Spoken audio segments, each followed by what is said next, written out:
Another example, I mean, the way that people think about like sexuality and gender now Hmm. is so profoundly significantly different, like the way I think about it, because a lot of different sort of perspectives and even,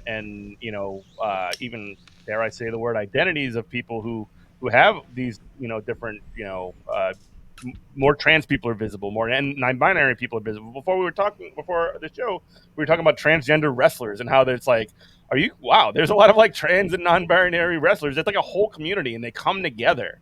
And like the thing that brings them together is it's not necessarily it's not a class analysis of capital or whatever. I mean, Hmm. some people in part of that do that, and they and that's pretty cool as well.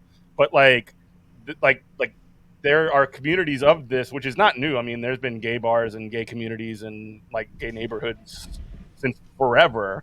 But like the fact that it is now cracked through the mainstream, like and that's why you're getting a lot of this backlash and a lot of these, like, I mean, quite frankly, either old or like really religious, or let's be quite frank, just cynical people who have just decided that their way to get famous and make money, or either make money or get power or both, is to just be like appeal to old people who just hate gay people, hate trans people, hate non-binary people. That actually like placifies those communities. But the fact that they have broken through to the mainstream, the toothpaste out the tube, and they ain't no going back. That's for No, sure. it's amazing. Like, speak on that. It's just like the thing. I guess I am old and I will not understand. I don't understand people who are just like, you know, we call them bigots, transphobes, homophobes, racists, whatever. But I just don't understand the mental capacity. Not capacity is the wrong word. Just the viewpoint of somebody who's like, aren't you interested in people who aren't like you?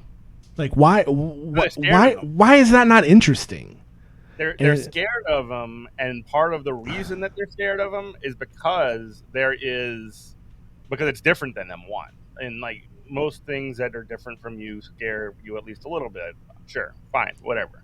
But like, there's also, again, a lot of social sort of like people like Marjorie Taylor Greene and Lauren Boebert and a lot of these old freaks as well, who have just decided to, like, oh, these trans people, and they obviously are lying. Trans people, they're not putting litter boxes in freaking cat bad like mm-hmm. or whatever, and they're not like the gays and the trans and the NBs and the LGBTs are not gonna like either trans or like harm your kids or whatever. It's like they're just they're doing everything that they can.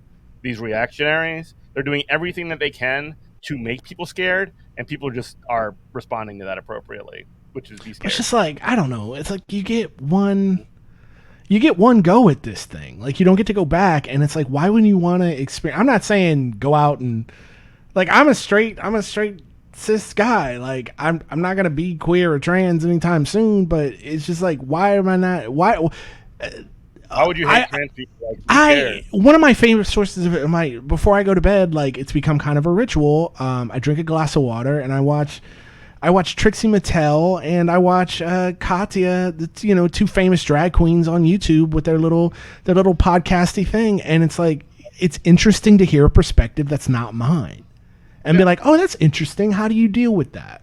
Like, it's like, so why you'd want to be like, well, this is the way everybody should live, and I want everybody to be just as boring as I